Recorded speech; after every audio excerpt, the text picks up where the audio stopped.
He's a pilot.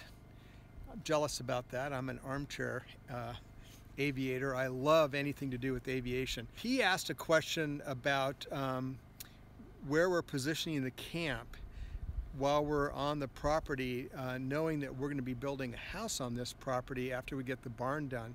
And he was asking if we camp in a particular spot so that we can get familiar with the weather, prevailing winds, sun exposure, and that sort of thing. And I thought, what an insightful question. The answer is yes and no.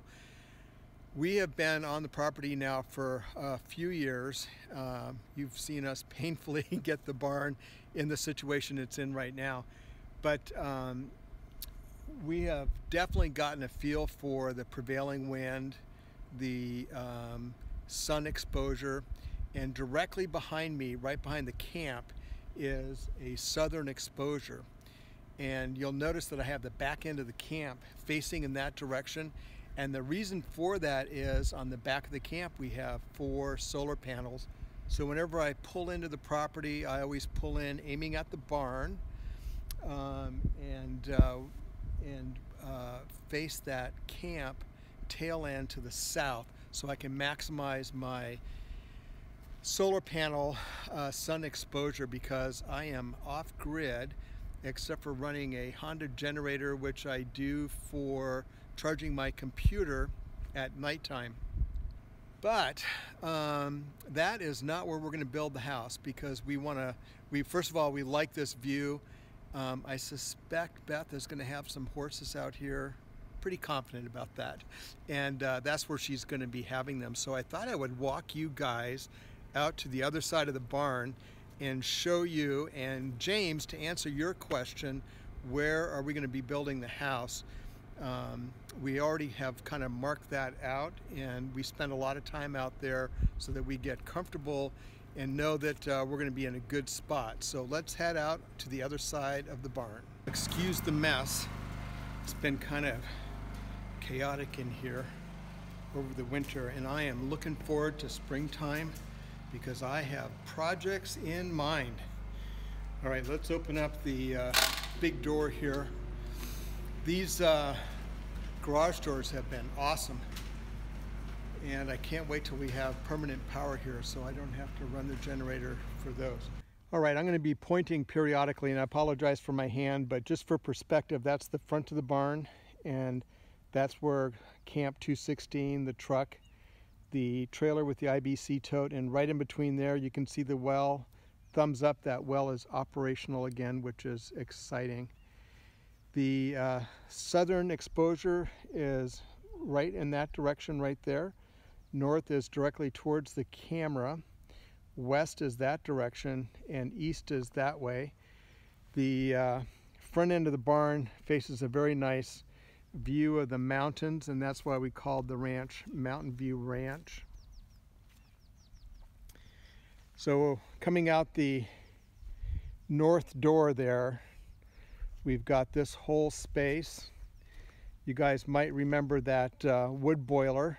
Thank you to Engineer 775 for advice on that. That turned out to be a good deal. And then spinning this way, you can see the septic system is right in there. Those are some oak logs left over from clearing out this area here, which was something Beth wanted done on the last trip. But we basically cleared all the brush out in here, and I think it looks really nice. And right straight back through there is where we're going to be putting the house. And then we have this nice open field. You can see some of my burn piles right there. And right straight down through there are the 2 ponds. Not very full right now. We've not had a super winter. James, I hope that answers your question. The house is going to go back there, but we definitely have been observing the prevailing wind and the sun exposure while we've got Camp 216 right there. And I noticed that you mentioned in your comment, and I know from prior comments, that you're interested in a similar camp I'll just tell you, and we just posted a video on a tour of the camp. Beth and I love it.